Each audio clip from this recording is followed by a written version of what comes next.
Estamos aqui, como prometido, para falar sobre testosterona, sobre o déficit de testosterona, como repor, como estimular. Então eu e o Dr. Diogo vamos falar um pouquinho desse problema que afeta muitos idosos, mas que também afeta alguns jovens que têm um estilo de vida inadequado. É isso mesmo. A gente hoje tem a percepção de que não é só o idoso que tem déficit de testosterona. Vários pacientes nossos, jovens, às vezes entre os 20 e 30 anos, já têm apresentado algum sintoma clínico de deficiência de testosterona. E é sabido que com a idade, o próprio envelhecimento faz com que o paciente vá diminuindo sua testosterona a partir dos 30, 35 anos.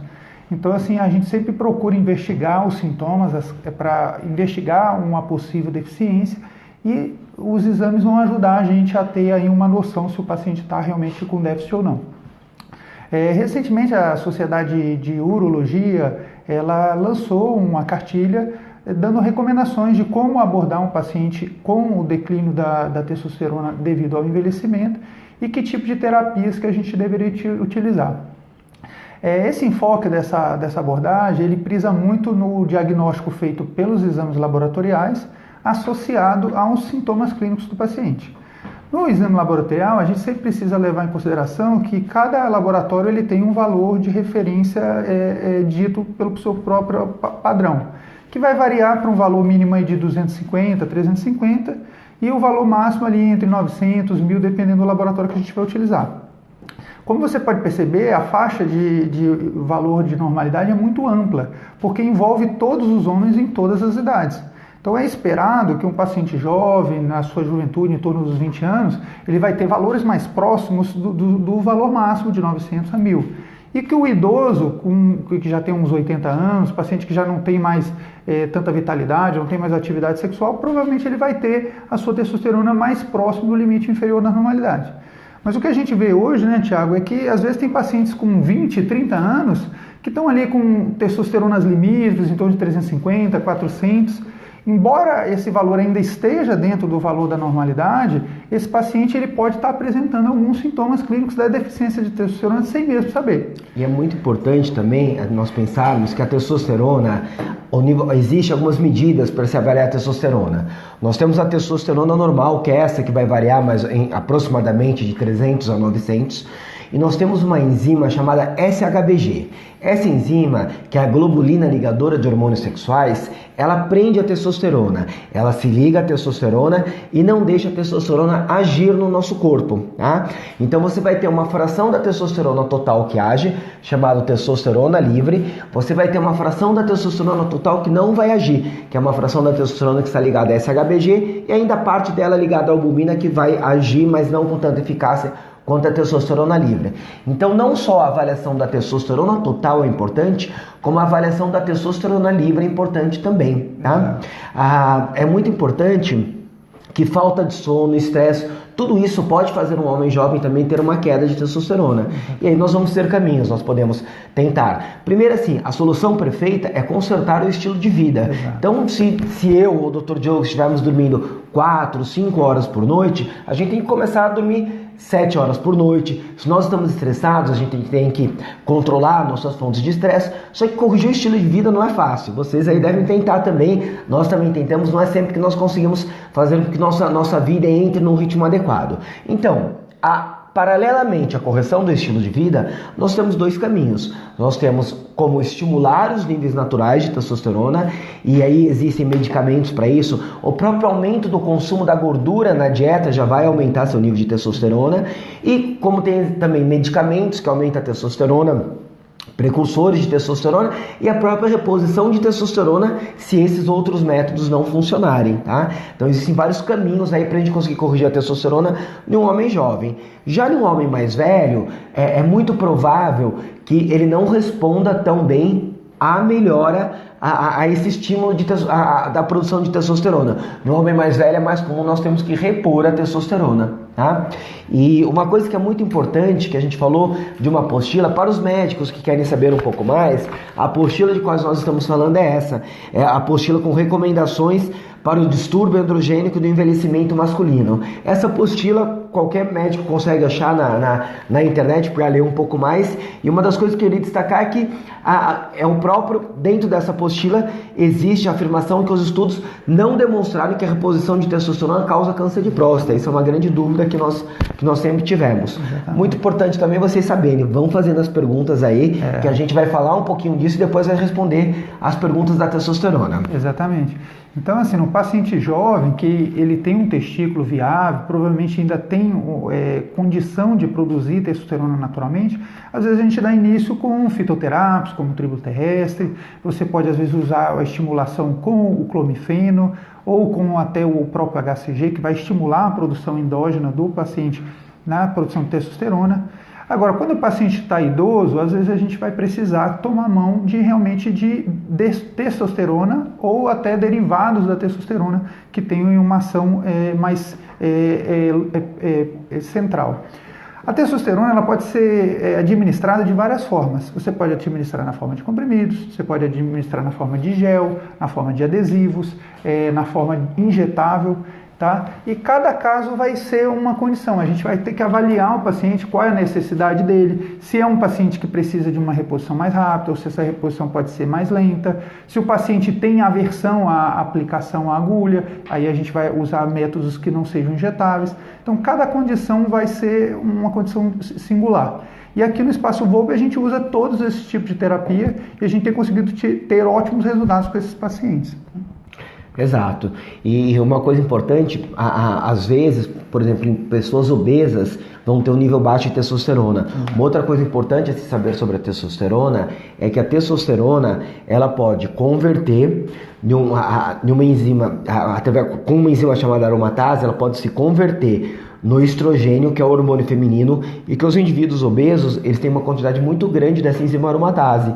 Aí o indivíduo obeso acaba ficando com uma testosterona baixa e um estrogênio alto. Isso acaba fazendo com que ele entre em um ciclo negativo. O que seria um ciclo negativo? O estrogênio alto ajuda ele a engordar. Ele engorda, ele vai transformar mais testosterona em estrogênio. Uma outra coisa importante também, a testosterona, através de uma outra enzima, a 5-alfa-redutase, pode ser transformada na dihidrotestosterona. A dihidrotestosterona é aquele tipo de testosterona que pode fazer cair cabelo, que pode fazer aumentar a oleosidade na pele.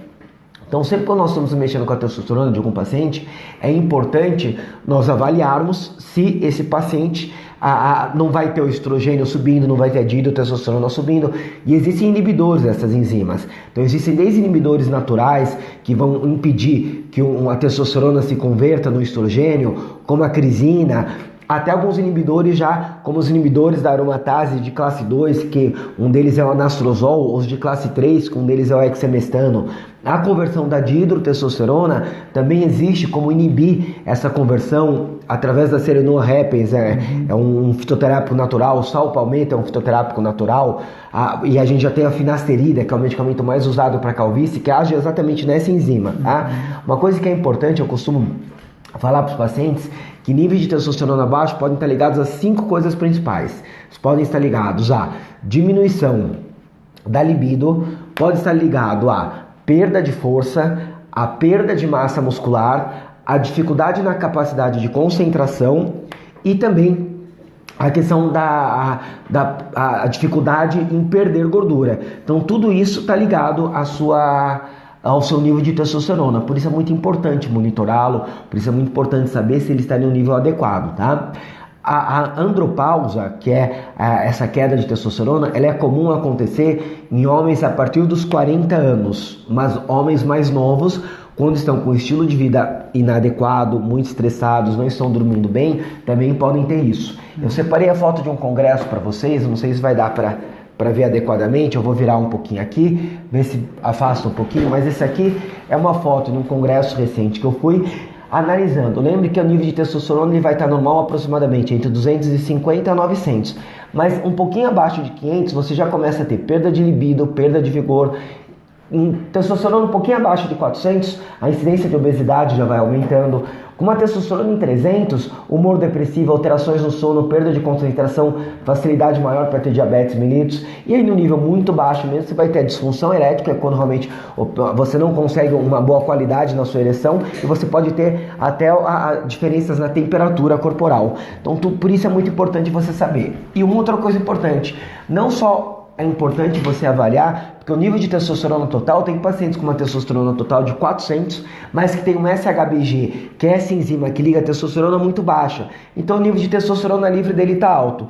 Se nós repormos ou estimularmos a testosterona nesse paciente, ele pode ter oleosidade na pele, aumento de agressividade, acne. Então também é necessário ter um cuidado para não se avaliar só a testosterona total, e a partir da testosterona total nós queremos repor, sendo que a fração de testosterona livre está normal.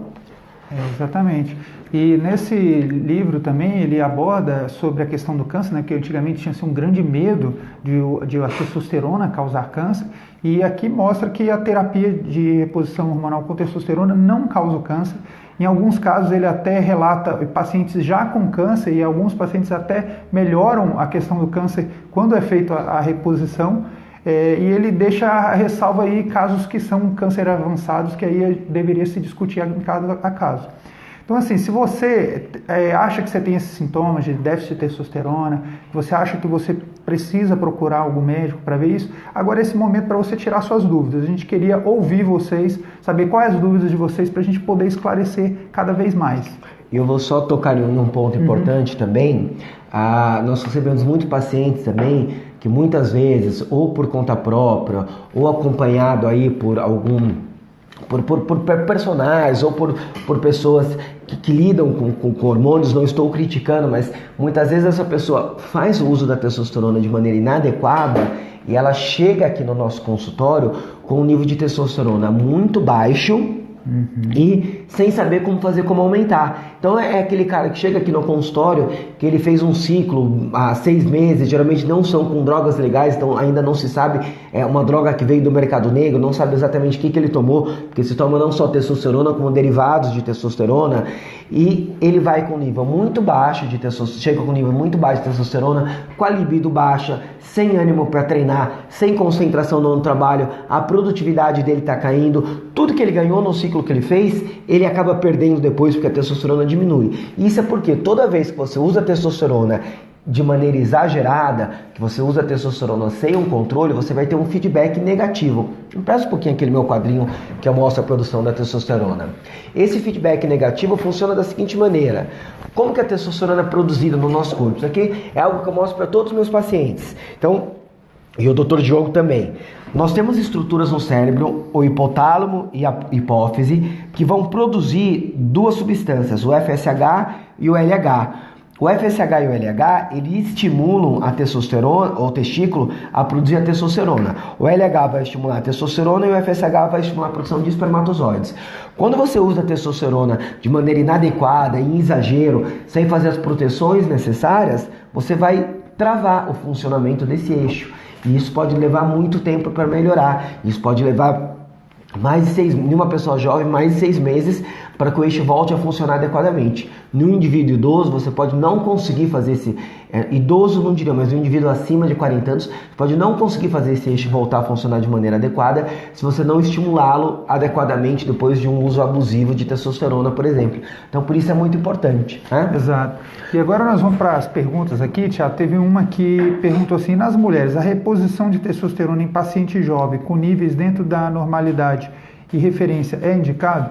Então, a reposição em mulheres, a gente tem que lembrar só uma coisa: as mulheres têm muito menos testosterona do que o homem, chega a ser 10 vezes menos do que o homem. Então, é possível fazer reposição de testosterona em mulher, sim, só que a dose é infinitamente menor do que é utilizado no homem.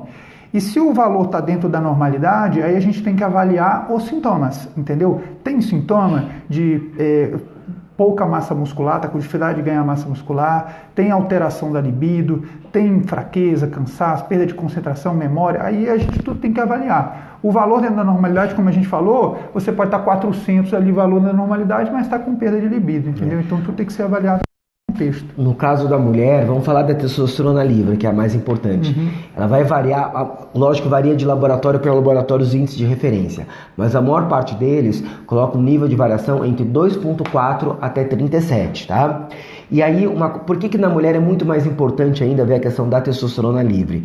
Porque a mulher, a SHBG, que é essa enzima que prende a testosterona, se ela estiver alta na mulher, a mulher já tem um nível de testosterona baixo. Como a SHBG baixa, ela fica com praticamente sem testosterona no corpo. E uma coisa muito importante as mulheres têm que pensar, o anticoncepcional, ele aumenta muito a SHBG. Então eu tenho pacientes aqui que começaram a usar anticoncepcional com 16, com 15 anos, estão com 30 anos e nunca pararam de usar anticoncepcional. Ela nunca soube como era a libido verdadeira dela, ela nunca soube como que era ter uma disposição real para treino, e às vezes só a retirada do anticoncepcional, que além de diminuir a testosterona, causa uma série de outros malefícios, mas só a retirada do anticoncepcional já vai fazer a testosterona livre da mulher aumentar.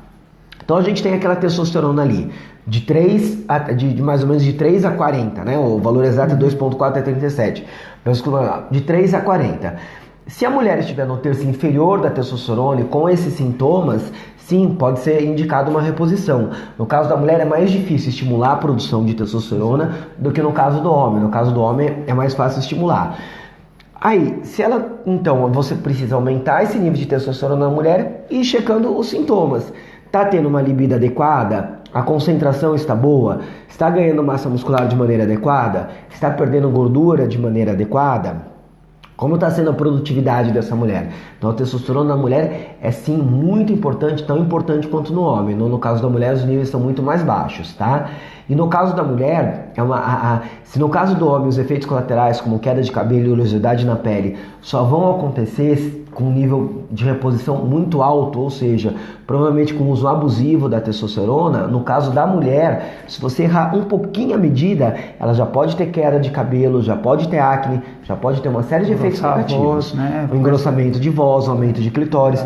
E uma coisa muito importante é que um desses efeitos de virilização realmente forte, ele é irreversível. Se a voz da mulher engrossar bastante, ela não vai voltar a ser uma voz fina. Às vezes a gente vê muita gente, às vezes atrizes, às vezes muita gente na TV, que se você compara a voz dessa atriz há 10 anos atrás e a voz dessa atriz hoje, você vê que é completamente diferente. Então, mulheres têm que tomar muito cuidado com o uso abusivo de testosterona, tá? Cuidado aí, gente. Mas a reposição pode ser uma ferramenta que, quando bem utilizada, é excelente. Outra pergunta que fizeram aqui é sobre se o nível de testosterona está diretamente relacionado com a evolução da hipertrofia nos homens. Sim, está.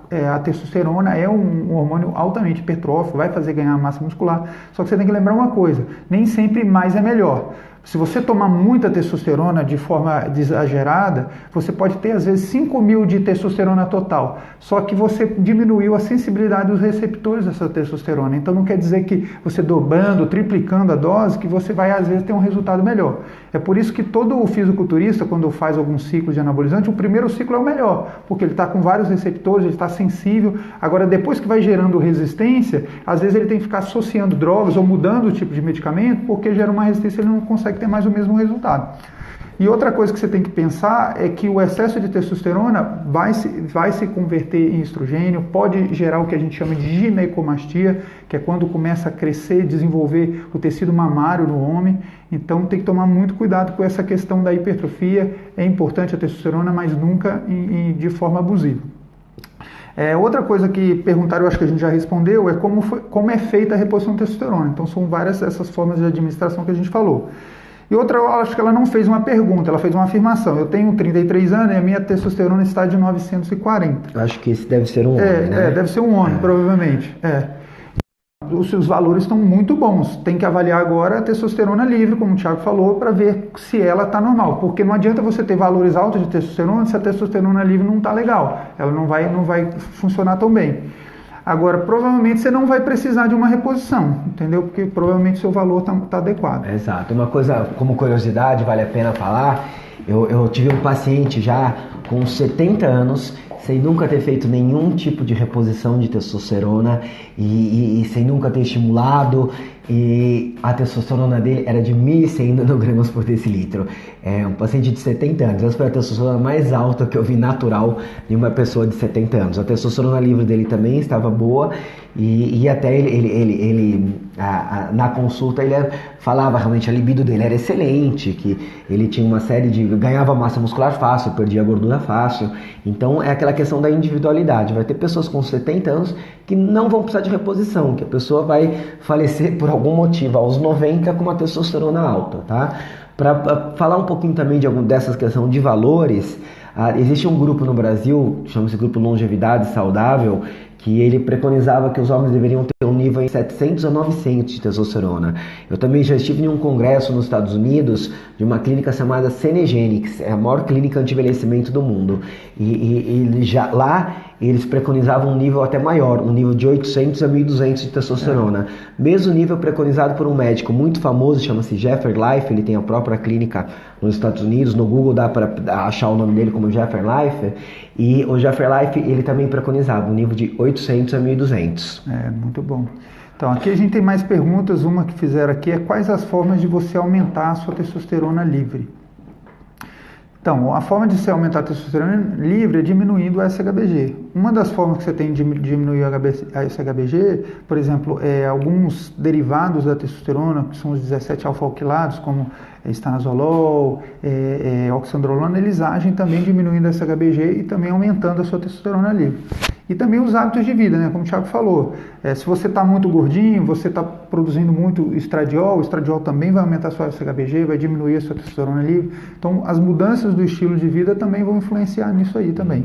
Existem alguns estudos também com alguns tipos de fitoterápicos. Não são estudos com número de pessoas muito grandes. Então, a gente não pode falar que isso é uma verdade médica, mas existem vários indicativos que o Longfolha Jack, por exemplo, diminui a SHBG. Existe um medicamento chamado Proviron, que ele sim, ele diminui a SHBG. E é importante que esses dois, eles não fazem um feedback negativo, eles não vão diminuir sua testosterona total, tá?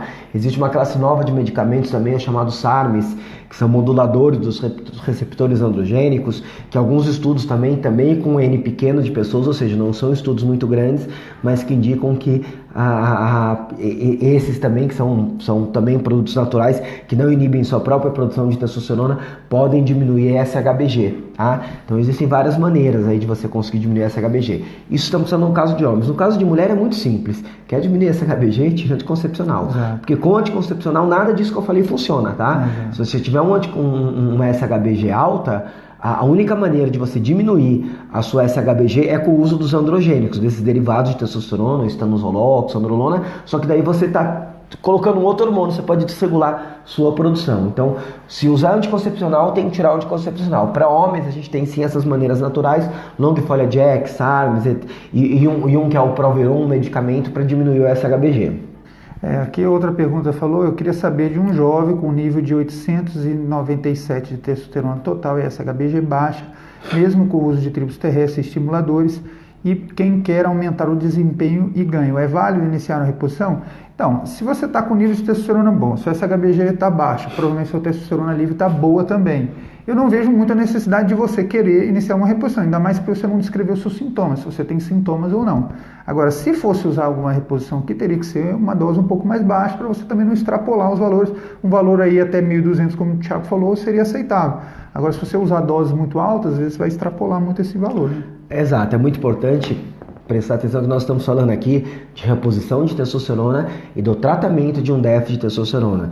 Tem muitas pessoas que usam níveis altos de testosterona para fins esportivos ou para outros fins, mas não seria o objetivo da live. A gente quer orientar aqui pessoas que realmente têm níveis baixos de testosterona e que vão precisar desses níveis, tá? Sim, se você usar testosterona, você vai ter uma melhora no seu desempenho. Quando você pega um fisiculturista, um atleta que faz um ciclo de testosterona, vai com a de 1.500, de 2.000, ele está melhorando o desempenho dele. Mas aí ele também é um pouco mais preocupante, porque a gente não tem estudos mostrando o que isso pode acontecer com ele a longo prazo. Então tem que tomar muito cuidado com isso, tá?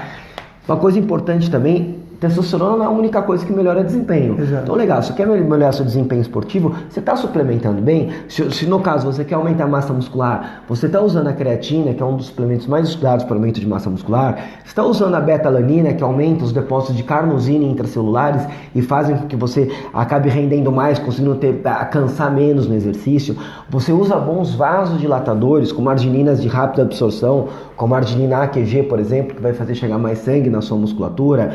Tem uma série de outros suplementos. Você usa um HM-beta, que vai evitar o catabolismo celular. E mais importante ainda que os suplementos, você faz uma alimentação adequada, você está fornecendo energia de maneira adequada para o seu corpo, você está dormindo bem. Então existe uma série de outros fatores. E uma coisa importante, já vi muitas pessoas com níveis muito altos de testosterona, já vi pessoas que faziam um ciclo de testosterona, mas que não tinham um estilo de vida saudável, que pararam de fazer o ciclo de testosterona e passaram para um estilo de vida saudável e conseguiram melhorar bastante o desempenho esportivo. Muita gente usa os hormônios e usa a testosterona como uma espécie de muleta. A pessoa, estou usando testosterona, estou tomando alguma coisa, não se preocupa com dormir, não se preocupa com treinar adequadamente e vai se mantendo aproximadamente bem. O que acontece? Essa pessoa não tem um estilo de vida adequado. Por algum motivo, ela para de usar testosterona, ela se preocupa. Opa, agora não estou usando mais testosterona, deixa eu tomar cuidado. E acaba melhorando o desempenho dela. Exatamente. A próxima pergunta aqui é se o ginseng é indicado para aumentar a testosterona. Eu não tenho experiência com ginseng para aumento de testosterona. Eu também não conheço nenhum estudo mostrando que o ginseng aumenta a testosterona. Já vi alguns estudos falando de... Não vi alguns estudos, já vi alguns relatos falando de melhora de disposição, mas que não estariam ligados a aumento da testosterona. Outra pergunta é se você faria reposição de testosterona numa mulher que está com testosterona normal com déficit de libido. Aí a questão é a seguinte, o quanto é normal, entendeu? Por exemplo, o Thiago falou de 2,5 a 37. 3 é considerado normal, mas está muito baixo, entendeu? Então tem que saber o qual o normal é. E outra coisa é que o libido, você tem que pensar que também tem um fator psicológico, tem outros fatores, às vezes emocionais, que podem estar envolvidos. Então, às vezes, você está com a testosterona, às vezes até no próximo limite superior da normalidade, mas o problema do déficit do seu libido não é a testosterona em si, pode ser, às vezes, algum problema emocional que você está passando. É importante, às vezes, fazem muitas perguntas para mim, para o Dr. Diogo, por direct, perguntas como essa. É importante que a decisão de uma reposição de testosterona envolve um raciocínio clínico complexo. Então, por exemplo, nessa pergunta eu diria, a testosterona normal. O que é uma testosterona normal, tá? Então, qual é a testosterona livre dela? A testosterona livre dela está em 3, que é de 2,4 a 37, ou ela está em 32, tá? Essa mulher, quais os níveis de estrogênio e progesterona dela? Ela usa anticoncepcional? Ela não usa anticoncepcional? Nós temos um problema de SHBG alta ou nós temos um problema de testosterona total baixa mesmo? Porque a testosterona total na mulher vai variar, se eu não me engano, é de 9 a 80, algo assim. Talvez os valores não sejam exatos. Mas se a testosterona total dela está em 9, não adianta diminuir a SHBG dela. Ela não tem testosterona total no corpo. Agora, se a testosterona total dela está em 67 e a livre está em 3, ela tem testosterona no corpo, só precisamos diminuir essa HBG. Então, será que tentar diminuir essa HBG não é melhor que repor a testosterona? Outra coisa, essa mulher, ela tem histórico de câncer de mama na família, é importante saber que a testosterona, ela se transforma em estrogênio através de um processo chamado aromatização. Então, se você vai repor testosterona na mulher, você não pode deixar ocorrer essa aromatização para que essa testosterona se transforme em estrogênio se essa mulher tem um histórico de câncer de mama na família. Essa mulher tem tendência à calvície? Como é que está o cabelo dela? Ela tem oleosidade na pele? Ela faz acne fácil? Ela não faz acne fácil? Então a gente precisa ver uma série de outros fatores. Aí a questão da libido. A libido dela pode ser a libido porque a testosterona dela está baixa, ou existem outros fatores diminuindo a libido dela? A testosterona não é o único fator que influencia a libido. Então tem uma série de outros fatores. Então, às vezes algumas pessoas me perguntam por direct, olha, eu faço isso ou faço aquilo. Primeiro é que assim, sem conhecer o paciente, a gente não pode dar orientações. A gente é até proibido pelo nosso CRM de dar orientações sem conhecer o caso completo. Porque uma pergunta como essa exige todo um raciocínio clínico para poder ser bem respondida. Então, a outra pergunta que fizeram pediram para falar sobre a baixa testosterona na mulher. Eu acho que a gente já abordou bem esse assunto.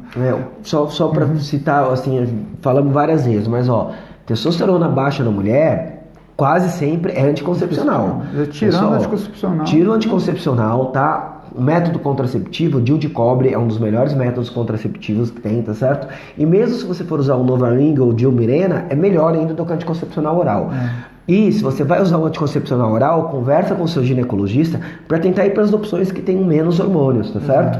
Então você tem, lógico, o mundo perfeito seria o DIU de cobre ou controlar através de outros métodos, camisinha, alguma coisa assim. Esse é o mundo perfeito. Mas eu entendo, eu tenho vários pacientes que falam, doutor, eu tenho um conforto com anticoncepcional que eu não estou disposto a abrir mão desse conforto. Ok, vamos por outros caminhos. Vamos tentar então ir para um Novaring ou ir para um hormônio com menos...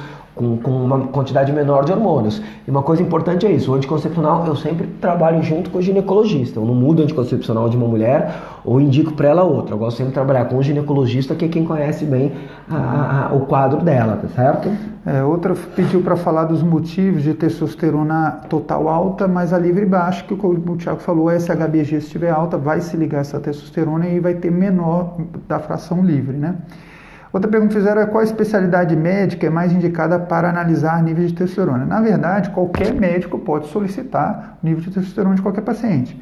Mas existem especialidades que trabalham com isso mais na rotina. Como, por exemplo, se você é mulher, provavelmente o seu ginecologista vai avaliar essa questão da testosterona para você. Se você é homem, provavelmente o seu urologista vai trabalhar isso para você. Mas os endócrinos podem trabalhar. Nós que trabalhamos com a área de nutrologia e de emagrecimento, a gente leva isso em consideração porque é importantíssimo. O paciente com níveis de testosterona baixo vai ter um resultado diferente e está ligado à obesidade, ao diabetes tipo 2. Então, assim, a gente tem essa prática, a gente trabalha com isso já há bastante tempo, né?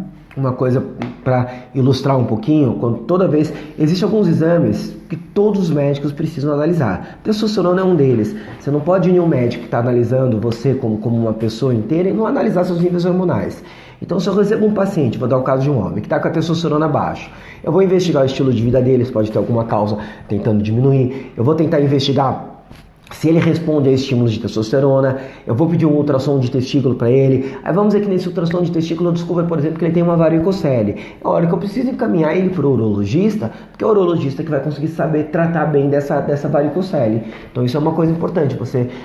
Nós fazemos muitas vezes um primeiro passo nisso, e se for necessário, a gente encaminha o homem, por exemplo, para o urologista. Aí, como que eu trabalho em conjunto com o ginecologista? Eu acabei de falar, eu vejo a testosterona baixa na mulher, eu vejo que ela está com anticoncepcional, aí eu ligo para ele, olha, podemos tentar mudar o anticoncepcional, principalmente se ela estiver tendo queixas de queda de libido, tá? Então, as especialidades principais seriam a ginecologia para a mulher, a urologia para o homem, ou endocrinologista, pode ver todos, mas qualquer médico que você vá, desde um clínico geral, um nutrólogo, um médico do esporte, todos eles, eu acho que assim, é até uma obrigação avaliar o nível de testosterona, porque está muito ligada à saúde da pessoa. Exato. Outra pergunta fizeram, ou a pessoa disse assim, eu tenho uma testosterona total acima de 1000, uma livre em torno de 12 e minha progesterona está em torno de 700. Será que a minha testosterona está se convertendo a progesterona? Eu entendi que é um homem pelos valores de testosterona, agora esse valor de progesterona aí está muito alto, tem que ver qual é a unidade que você está utilizando. Agora, a testosterona ela não se converte em progesterona, ela pode se converter em DHT, ela pode se converter em estradiol. Agora, a progesterona ela está bem mais em cima na cadeia de conversão dos hormônios androgênicos, eles todos vão se convertendo um entre o outro e a progesterona está bem mais acima. Então, não é por conversão de testosterona. Agora, eu acho que você deveria procurar um médico para dar uma olhada nisso, se for um homem, um urologista ou um endócrino, entendeu? Ou se quiser vir na clínica, a gente pode também dar uma avaliada nisso aí para você. E é uma coisa importante, eu tenho impressão, reveja os exames, porque deve ter um erro em algum desses valores aqui, tá? Testosterona total acima de 1000, livre em 12, e primeiro a livre está muito baixa para uma testosterona total de 1000. Normalmente a livre vai acompanhar a testosterona total, a não ser que você esteja usando algum tipo de androgênico, algum tipo de medicamento. E uma progesterona de 700 em um homem é uma coisa que eu nunca vi, ela é muito alta, tá? Então precisa ver a unidade que você está avaliando. Então acho que tem algum erro nessas unidades que você passou para nós. Já se for uma mulher também, uma testosterona acima de 1000 na mulher, aí tá tomando alguma coisa. Então esses valores que você nos passou são valores que estão inadequados, tá? Outro mandou assim: a avaliação dos níveis de testosterona é feita exclusivamente por um exame de sangue, medindo testosterona geral, né? Eu acho que ela quis dizer total e livre. Existe algum meio de medição? Então, não é só por sangue, você tem até avaliação pela saliva, por exemplo. Que seria até mais precisa, até mas mais que é muito difícil de solicitar na prática clínica comum. Só que a maioria dos convênios não cobre, é um exame mais caro, então é algo que a gente não utiliza tanto na nossa prática. Geralmente é feito pelo exame de sangue mesmo, entendeu? Tem mais alguma dúvida? Alguém deixou mais dúvidas aí? Mais três dúvidas? Então vamos para mais três dúvidas. Para mais dúvidas. E nas mulheres, a reposição de testosterona acima dos níveis... Não, isso aqui eu acho que... Essas três últimas aqui, né? Isso. Tá. Tem alteração em mulheres que retiram o útero? Então, depende do tipo de cirurgia que você fez. Existe a cirurgia de histerectomia total, que você vai tirar o útero, vai tirar os ovários, as trompas, e às vezes tem uma histerectomia que é parcial, que às vezes você vai tirar o útero e deixar os ovários. Então, precisa avaliar nos exames se você ainda tem os ovários ou não, como é a função ovariana ou não. Agora, você tem que lembrar uma coisa: se você é jovem, você fez histerectomia, você perdeu o total e você perdeu os ovários, você perdeu esses hormônios que são importantes. Então, você entrou numa menopausa precoce. E você tem que lembrar que os hormônios femininos, estradiol e progesterona, eles não agem só na fertilidade, eles agem em várias outras funções do corpo, assim como a testosterona. Age na memória, age na força, no turgor da pele, vai agir na mineralização do osso. Então é por isso que a mulher na menopausa, ela tem uma chance maior de ir para a osteoporose, porque o osso já não vai ter esse suprimento por causa dos hormônios. Então se você é muito jovem, você tirou os ovários e não está fazendo a reposição de testosterona, você tem um risco aumentado para a osteoporose. Acho que vale a pena você avaliar uma reposição. O ideal é uma reposição bioidêntica. É diferente do remédio. O remédio é uma forma sintética, não é a forma que o seu corpo mesmo produz. Agora, o hormônio bioidêntico, ele se assemelha muito à molécula que você tem e vai ser uma reposição muito mais fisiológica. Outra coisa que eles perguntaram é: vocês indicam por via oral? Depende do qual coisa que você está falando, do que você está querendo repor. É a testosterona, é a progesterona? Existem sempre formas de gel, existem formas em adesivo, existem formas via oral. Cada condição vai determinar qual é o tipo de grande questão da via oral é que a toxicidade hepática dela é um pouco maior do que as vias que sejam testosterona em gel, testosterona injetável, ou mesmo chips de testosterona, tá? Agora, às vezes por um curto período de tempo não tem problema nenhum você repor por via oral, mas por via oral tem que ser acompanhado as transaminases, que são as enzimas do seu fígado, com muita atenção, tá? Então você pode usar às vezes ela por via oral. Agora, se nós estamos falando da reposição, vamos falar daquela mulher que está com 50 anos que ela vai repor. É testosterona, estrogênio e progesterona, e a ideia é uma reposição para o resto da vida. Normalmente o que se deve fazer é procurar vias alternativas à reposição oral, porque mesmo sendo dosagens baixas, você repor por 10 anos seguidos, isso pode levar a alterações nas transaminases, tá? Além disso, a reposição por via oral, ela altera mais o colesterol total e o HDL do que a reposição em gel ou a reposição injetável. Uma coisa importante na mulher também, a reposição injetável às vezes é um pouco complicada, porque os níveis de testosterona que são disponíveis no mercado atualmente são geralmente para reposição para homens, não para reposição para mulheres. Então você tem que tomar muito cuidado. Quando você vai fazer uma reposição injetável para mulheres, geralmente tem que se pedir para fazer uma testosterona em farmácias que manipulam testosterona injetáveis em quantidades menores. Porque as que existem no mercado, como Nebido, Deposteron, Durateston, até pouco tempo existia no mercado, mas hoje está em falta, mulher não deve usar de maneira nenhuma, tá? Porque é muito forte para a mulher. Outra pergunta que fizeram sobre o uso de fitoterápicos tipo tribulus para mulheres.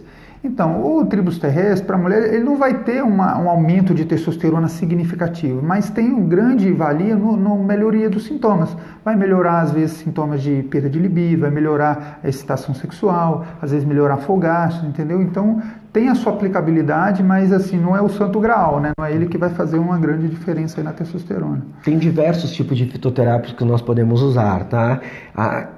Eu, particularmente, a maior parte dos estudos que eu vi com tribulus mostrava assim, a melhora em alguns sintomas por melhora em circulação, por vasodilatação, não por um efeito direto na testosterona. Eu não gosto de usar muito tribulus com visão procurando aumentar a testosterona nem na mulher nem no homem, tá? Eu gosto mais do Long Folia Jack e ultimamente venho tendo uma boa experiência também com os SARMs, esses moduladores seletivos de receptores androgênicos. Exatamente. Então, tem alguns fitoterápicos que podem agir mesmo na melhora da libido. Você tem fitoterápico, é algo que pode ajudar, mas é sempre lembrar, um fitoterápico vai ter um papel pequeno, tá? Não existem fitoterápicos milagrosos. Não adianta alguém achar que vai com fitoterapia conseguir melhorar completamente níveis hormonais. Por exemplo, a gente tem alguns antiaromatizantes, tem a crisina, por exemplo, que impede que a testosterona se transforme em estrogênio. Mas se você tem um estrogênio que está maior, principalmente no caso do homem, que está muito maior que 4.0, que seria o limite, acho que é 4.2 o limite, se não me engano, está muito, isso dependendo de cada laboratório, mas está muito maior que 4.2, você vai ter que entrar com um antiaromatizante mesmo, com anastrozol, com hexamestano. Vou fazer uma comparação com a questão da obesidade. Eu postei alguns slides essa semana sobre o congresso de obesidade em Harvard, que eu estive há 2 semanas atrás. Não adianta você pegar um indivíduo obeso e você achar que você vai tratar ele só com fitoterápicos. Uma pessoa que já tentou mudar de estilo de vida que não consegue. Então, a gente precisa tomar muito cuidado, porque hoje na medicina existe muita gente querendo usar só fitoterápico, só uma medicina, vamos chamar de natural, e tem muita gente querendo usar só alopático, achando que só a alopatia seria aquela medicina tradicional, aquela medicina do anti-inflamatório, do remédio para o colesterol, do remédio para as diferentes doenças, dos antibióticos. Então assim, não adianta você querer achar que são 2 medicinas diferentes. O médico precisa fazer interagir o que nós temos de medicina natural, de mudança de estilo de vida, a nutrologia, a especialidade no qual nós atuamos. Talvez seja mestre em fazer isso, em tentar fazer com que a alimentação e estilo de vida e questões naturais, fitoterápicos, nutracêuticos consigam ajudar a pessoa, mas a medicina ela não existe sem alopatia. Então tem gente sim que vai precisar de medicamento, que vai precisar de antibiótico para você corrigir uma infecção, tá certo? Tem criança que precisa de vacina sim, então não dá pra gente pegar hoje em dia o que muita gente está fazendo, você querer pegar 200 anos de medicina e falar que esses 200 anos de medicina foram formados puramente por interesse da indústria farmacêutica. Não, a gente tem que saber avaliar, o médico tem que avaliar que aqui está exagerando. Por exemplo, eu acho um exagero o uso de medicamentos para o colesterol que se tem hoje em dia, um exagero bastante grande. Mas não adianta querer achar que tudo é exagero e vamos agora fazer uma medicina só na base de alimentos, só na base de fitoterápicos. Às vezes alguma coisa está dando errada no nosso corpo e a gente precisa de medicamentos para melhorar. A expectativa de vida humana vem aumentando há milhares e milhares de anos, tá? E parte disso é por conta da medicina, é por conta da medicina tradicional, da medicina alopática, né? E uma coisa que hoje a gente está até, existe um risco, a gente está até quase fazendo a curva de que a expectativa de vida vai começar a diminuir, mas não é por conta de medicamento, é por conta da obesidade. A obesidade talvez consiga fazer nossa expectativa de vida parar de aumentar. Exatamente. Temos mais alguma pergunta aí, meninas? Tem bastante, ó. Tem muitas perguntas ainda. A gente vai respondendo algumas pelo direct essa semana. Eu vou procurar também durante essa semana quando eu coloco aquele questionário no meu direct, fazer um questionário sobre testosterona, e aí eu vou seguir aquele exemplo que eu faço, que eu sempre respondo 3 perguntas por dia, em 3, 4 dias eu respondo 12 perguntas, tá certo? Ótimo. Porque não dá para responder muita coisa todos os dias, porque nós temos nossos pacientes para cuidar também, né? E o Dr. Diogo também, o Instagram dele é o Dr. Diogo Simão, e ele também, vocês podem fazer perguntas lá para ele, que ele também vai respondendo sobre testosterona para vocês. Tá bom? É isso aí, gente. Obrigado por terem nos acompanhado. Boa noite.